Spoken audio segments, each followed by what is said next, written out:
안녕하세요. 저는 40대 초반인 이혼녀입니다. 저는 지금 제2의 인생을 살고 있어요. 아직 젊은 나이인데도 사는 것이 참 녹록지 않은 것 같네요. 제가 진짜 기가 막히는 일을 겪었는데 정말 제 주위 지인들에게 말을 하고 하소연을 하기엔 너무 쪽팔리고 내 얼굴에 스스로 침을 뱉는 것만 같아서 이렇게 익명으로 사연을 쓰게 되었습니다. 저는 비록 실패했지만 결혼을 30대 중반이 되어서 했어요. 물론 결혼한 지 5년 만에 파경에 이르렀지만 말이죠. 30대 초반까지만 해도 결혼에 대한 독촉이 그렇게 심하지는 않았던 것 같은데 제가 중반이 되자마자 저희 부모님은 정말 빚쟁이가 빚을 독촉하는 것처럼 결혼을 독촉하기 시작하셨습니다. 전 사실 비혼을 희망하고 있었기 때문에 싫다, 관심이 없다, 만날 생각 없다 등의 말로 요리조리 피해갔지만 정말 힘들었죠. 하지만 주위에서 아이를 낳아 행복하게 지내는 모습이 내심 부럽기도 했고 부모님의 등살을 제가 이기기 힘들단 것도 깨달았기 때문에 부모님이 가져오는 선자리를 죄다 나가게 되었습니다. 물론 대부분의 선자리는 실패했어요. 애초에 제 마음가짐이 결혼에 회의적이었으니 당연한 결과이긴 했죠. 하지만 전 남편과의 선자리는 성공적이었습니다. 전 남편은 저보다 2살이 많았어요. 심지어 누가 봐도 호남형의 얼굴에 키도 컸고 젠틀한 사람이었죠. 매너도 좋았고 아주 섬세해 보였습니다. 게다가 직업이 사업가라 경제적으로도 매우 여유로운 편이었죠. 이 정도의 사람이면 결혼해도 되겠다는 생각이 절로 들었답니다. 아이를 낳아도 경제적으로 힘들 일이 없을 것 같아 보였거든요. 솔직히 까놓고 말하면 땡 잡았다는 생각이 참 많이 들었습니다. 결혼을 하고 보니 집안 자체가 여유로운 집안이더라고요. 소위 말하는 부잣집이었습니다. 저희 친정도 사실 어디 가서 얕잡아 보일 집안은 아니라고 생각하지만 정말 부의 차이가 어마어마하더라고요. 절로 기가 죽는 느낌이었어요. 그런데 보통 이렇게 차이가 나는 경우에는 시집살이가 또 어마어마하잖아요. 아침 드라마 소재로도 종종 등장할 정도니 말 다 했죠. 근데 무슨 일인지 시부모님이 진짜 천사가 따로 없으신 거예요. 심지어 전 남편이 외동아들이라 시집살이 심하게 하시겠지 싶었는데 그저 우리 며느리 하시며 절 귀히 여기셨죠. 심지어 제사가 있었는데도 제가 힘들 것이란 이유 하나만으로 제사까지 전부 없애셨어요. 그리고 부잣집의 외동아들이라고 하면 임신을 강요하실 법도 한데 제 몸 건강이 우선이라며 아이가 없어도 된다고 하셨습니다. 와, 정말 나는 복에 겨운 며느리구나. 전생에 나라를 구한 것은 아닌가 하며 저도 최선을 다해 시부모님께 효도를 했어요. 솔직히 다시 태어나도 이런 시댁을 만날 수 있을까 싶을 정도였거든요. 시부모님과 저 사이의 관계는 정말 좋았습니다. 시부모님은 저를 귀하게 여겨주시고 아껴주셨고 저도 그 사랑에 보답하기 위해 잘하려고 노력했으니 나쁜 게 오히려 말이 안 됐죠. 그러나 시부모님과의 화목함과 달리 사실 남편과의 결혼 생활은 불행했습니다. 불행이란 단어가 걸맞는진 잘 모르겠지만 결혼 생활을 하는 도중 전 스스로가 초라했던 적이 많았거든요. 먼저 전 남편은 굉장히 섬세했어요. 연애할 적엔 그 섬세함이 저를 향한 사랑이고 관심이라 여겼는데 아니었습니다. 표현하자면 지나치게 감성적인 사람이란 느낌이라고 해야 될 것 같네요. 전 남편은 자기 물건에 손을 대는 것을 특히 싫어했는데 제가 정리한다고 위치를 정말 찔끔 옮긴 것까지 다 알더라고요. 그걸 알아차리면 제게 소리를 꽥꽥 지르는데 정말 기가 막혔죠. 그 꼴을 보고 있으면 사내 놈이 왜 저러나 싶더라니까요. 그리고 또 부부간의 사랑을 잘 나누지 않았어요. 아무래도 남자는 성욕이 여자에 비해 훨씬 더 강하다고 하는데 연애할 적에도 결혼한 뒤에도 무슨 부처님도 아니고 제게 손끝 하나 대려고 하지 않더라고요. 저도 처음엔 지켜주는 것 같아서 좋았는데 제가 문화재냐고요. 결혼하고 나서도 그러니까 여자로서 자존심이 상했습니다. 제가 기분 전환 겸 이벤트를 해도 무덤덤하고 분위기를 잡아도 무덤덤해서 결국 제가 어느 정도 포기했습니다. 당연 부부관계가 그렇다 보니 아이 계획은 생각도 못하죠. 가족 계획이라던가 아이를 언제 낳아야 된다던가 그런 것들도 일절 없었어요. 그렇다고 해서 아이를 싫어하는 것도 아니에요. 같이 길을 걷다가도 아기가 지나가면 꼭 말을 걸고 인사하고 그럽니다. 여자는 35살이 넘어가면 노산이라고 하는데 어쩌려고 저러는지 모르겠더라고요. 임신이나 출산 또는 가족 계획을 주제로 운을 띄우면 자리를 피해버리더군요. 앞서 말한 이유들을 제외하더라도 솔직히 의심스러운 부분이 정말 많았습니다. 처음엔 당연히 외도나 불륜이라고 믿어 의심치 않았어요. 아내를 멀리하고 있으니까요. 하지만 제가 아무리 흔적을 뒤져도 남편에게 다른 여자의 흔적은 잡히지 않더라고요. 몰래 미행도 했었는데 회사랑 집만 오가는 아주 건전한 삶을 살고 있었습니다. 하지만 진실은 제 상상을 초월하는 것이었어요. 정말 충격적인 반전이 숨어 있더군요. 차라리 딴 여자랑 바람을 핀 것이 100배, 아니 1000배는 나았을 겁니다. 그럼 내가 맞바람을 필 수도 있고 또는 제게 미안하다, 잘못했다, 두 손 모아 싹싹 비는 남편을 용서하고 우리 다시 잘 살아보자 하면서 가정을 지키려고 노력을 했을지도 모르는 일이니까 말이죠. 시부모님 두 분 모두 저를 너무 좋아하셨어요. 제게 너무 친절하셨고 시어머니는 정말 우아하셨죠. 진짜 며느리 사랑이 하늘을 찌를 정도셨거든요. 뭐든 다 해주고 싶어 하셨고 노력도 하셨고 실제로 다 해주셨죠. 저희 신혼집은 시댁이랑 가까워서 종종 시댁에 남편과 함께 방문해서 저녁을 함께 먹었어요. 그렇게 저희 부부와 시부모님 이렇게 넷이서 둘러앉아 마당에서 바베큐 파티도 하고 조촐하게 차려 먹기도 하고 그렇게 소소하게 보냈죠. 제 상상을 초월한 비극이 일어난 날, 그날도 어김없이 우리는 시댁에서 함께 저녁을 먹기로 했어요. 마당에서 바베큐 파티를 하기로 했죠.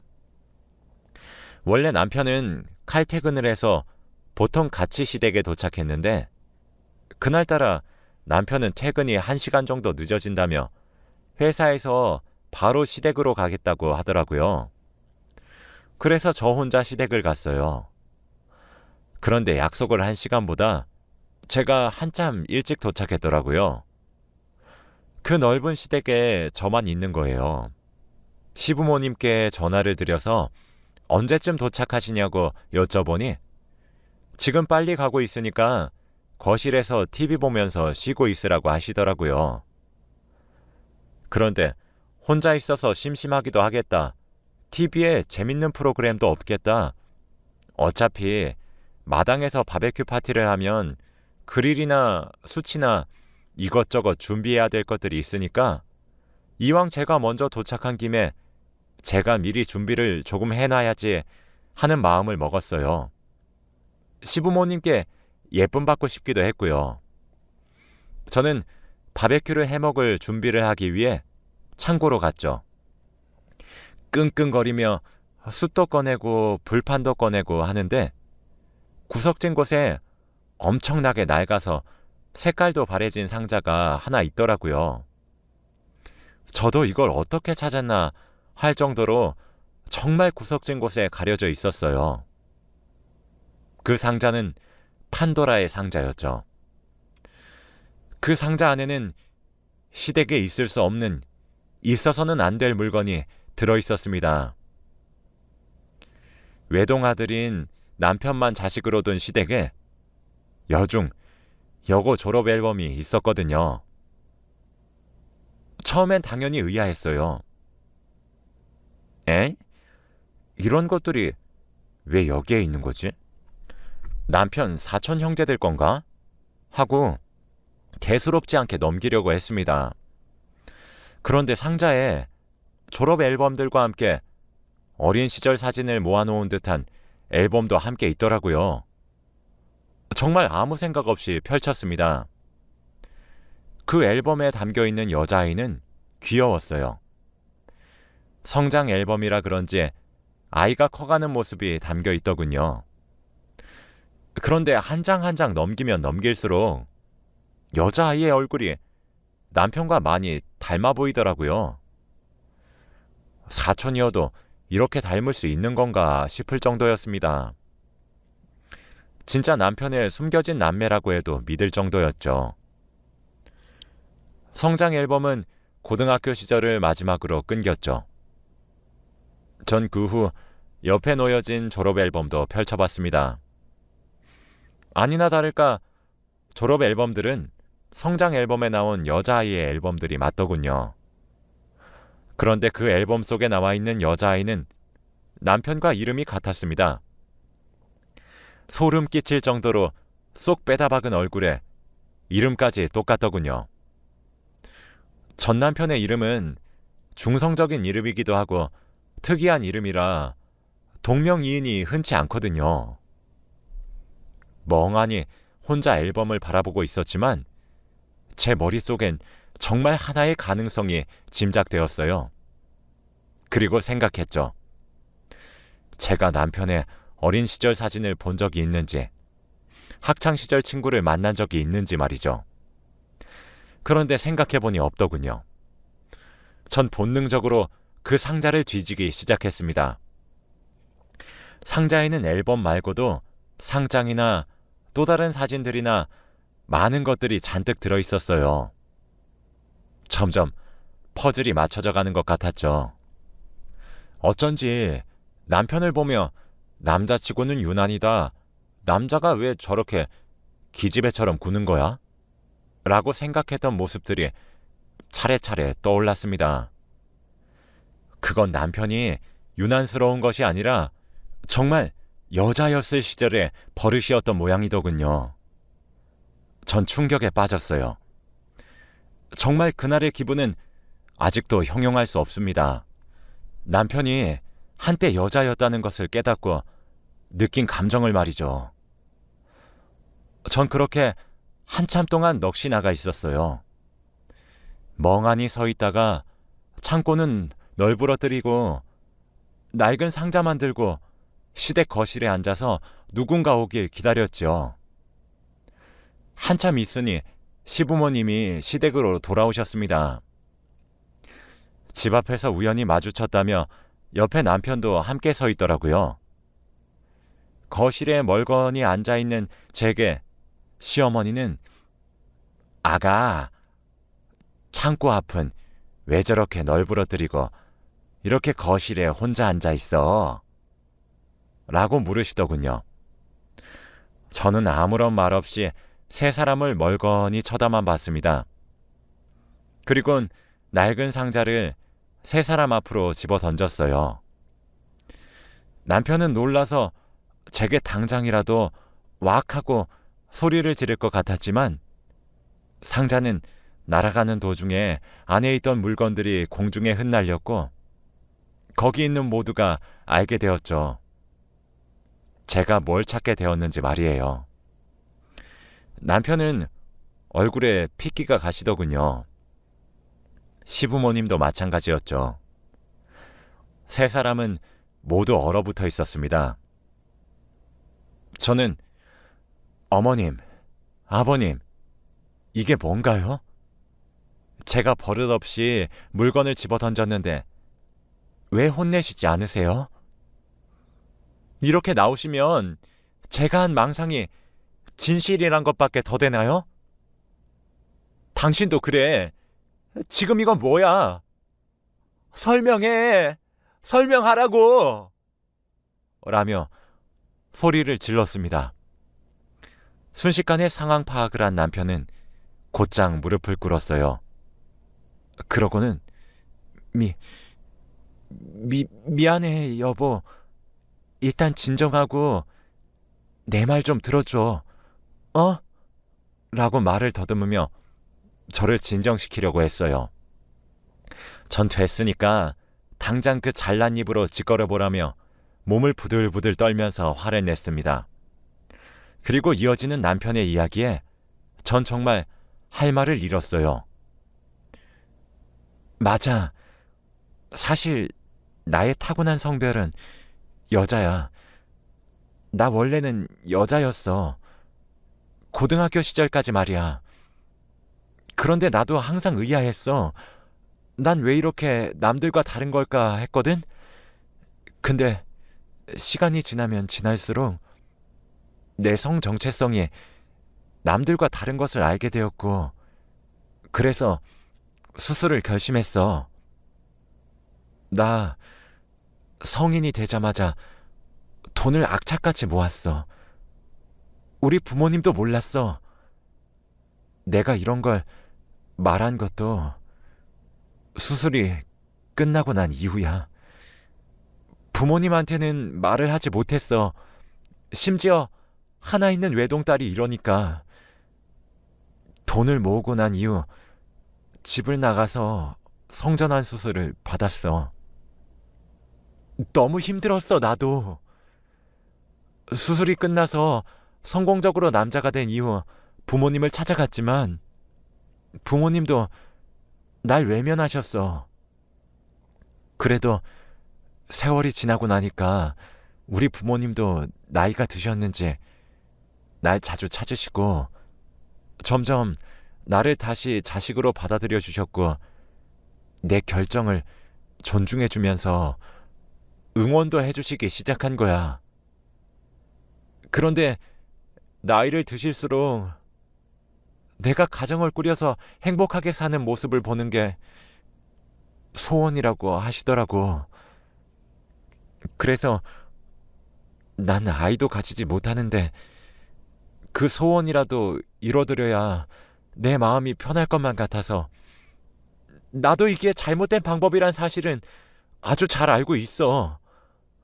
하지만 어쩔 수 없었어. 라며 울부짖었습니다. 울고 싶은 사람은 정말 저였는데 말이죠.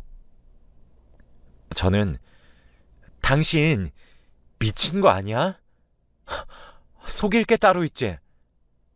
내가 유난스럽다고 느낀 건 정말 유난이 아니라 당신이 기집애였기 때문이구나.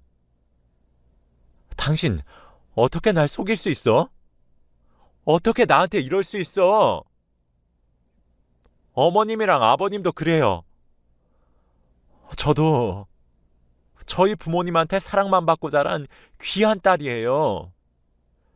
근데 제게 어떻게 이러실 수 있으세요? 이거 사기 결혼이란 건 아시는 거예요? 범죄라고요. 제가 정말 남들은 빚 있는 것을 속이고 제사 있는 것을 속인다는데 이건 그 수준이 아니잖아요. 어떻게 성별이 바뀌었다는 사실을 속이냔 말이에요. 당신도 그래.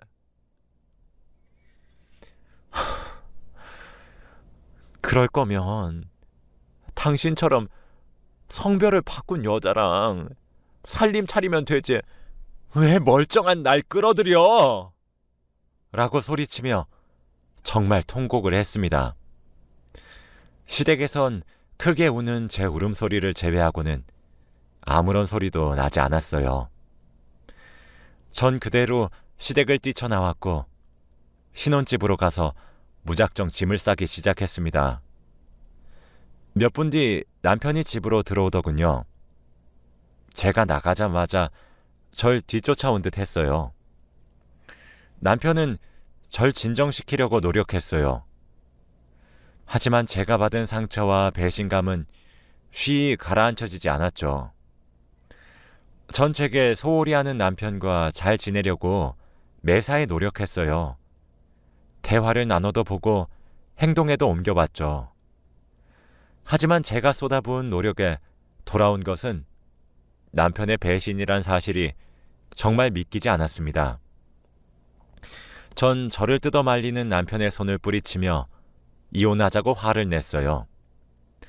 남편은 그저 미안하단 말만 하며 제게 매달릴 뿐이었죠. 전 정말 최소한의 짐만 싸서 신혼집을 나왔고 친정으로 갔습니다. 갑자기 울면서 들이닥친 딸의 모습을 발견하신 저희 부모님도 정말 놀라셨죠. 숨이 넘어갈 것처럼 우는 딸을 엄마와 아빠는 달래주시며 끄끄거리면서 설명하는 제 말에 귀를 기울이셨어요. 결국 친정에서도 남편의 비밀을 알게 되었죠. 당연히 저희 친정도 발칵 뒤집혔습니다. 아빠는 바로 시댁에 전화를 걸어서 지금 우리 딸이 말한 것들이 다 진실이냐며 쏘아붙였고 어머니는 주저앉으셨어요. 전 목 놓아 울기만 했죠. 저희 친정은 풍비박산이 났는데 남편은 그날 연락조차 없더군요. 그로부터 일주일이 흐른 후에야 남편은 저희 친정으로 찾아왔습니다. 그리고 저와 잠시 이야기를 할 순 있겠냐고 물었죠. 저희 부모님은 당연히 안 된다고 반대하셨지만 전 그래도 어디 한번 얘기나 들어보자 싶은 마음에 조용한 커피숍으로 남편을 이끌었어요. 개인적인 공간이 주어지는 커피숍이었죠. 남편과 차를 시키고 앉아만 있었습니다. 한참 정적이 흘렀죠. 남편은 제게 조용히 미안해 여보. 당신 말이 맞아. 내가 이기적이었어. 그래. 당신도 처가댁에서 귀하고 예쁜 딸일 텐데 내 이기심이 당신 인생에도 영향을 준 것 같아. 정말 미안해. 이건 진심이야.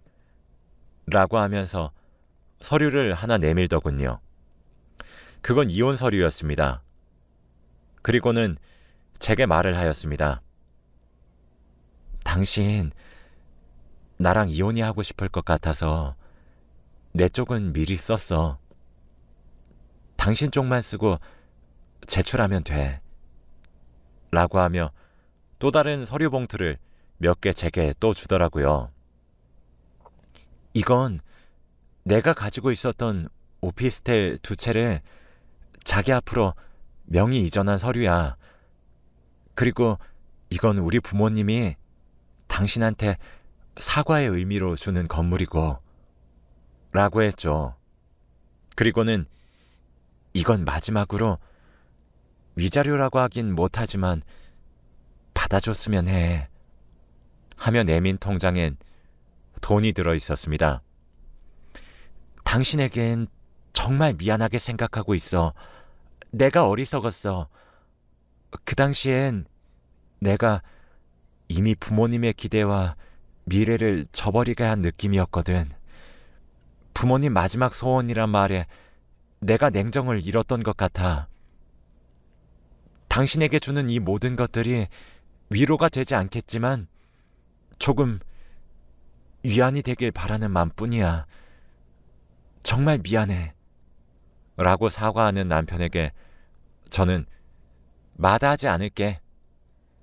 만일 당신이 날 이렇게 속이지만 않았다면 우린 결혼은 하지 않았지만 당신에게 정말 좋은 친구가 되어주었을 거야.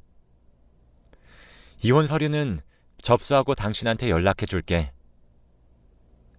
시부모님께도 말씀 전해줘. 마지막이지만 얼굴 뵙고 인사드릴까 했는데 그건 또 아닌 것 같거든. 앞으로 당신도 잘 살아. 다른 집 딸내미들 인생 괴롭히지 말고 혼자 살아. 라고 얘기한 뒤 서류들을 들고 일어나 친정으로 돌아갔습니다. 그리고 이튿날 전 이혼 서류를 접수했고 우린 그렇게 협의 이혼을 하게 되었습니다. 제 결혼 생활은 그렇게 막을 내렸죠. 후에 알고 보니 시부모님과 전 남편이 제게 준 위자료 명목의 재산은 수억 원이 넘는 가치를 가지고 있었더군요. 아마 제게 죄스러운 마음을 표현한 가치였겠죠. 전 그 건물들을 사용해 형편이 매우 넉넉해지긴 했습니다. 다시 일도 배우고 있고 점점 일상생활에 녹아들고 있어요. 아직 제 주위 지인들은 성격 차이로만 이혼한 줄 알고 있습니다. 저도 전 남편의 비밀은 끝까지 지켜줄 생각이긴 합니다. 전 여전히 비혼주의의 인생을 살아가고 있어요. 그래도 더 행복해지려고 노력하려고 해요. 다들 응원해 주시길 바랍니다. 제 하소연을 들어주셔서 감사합니다.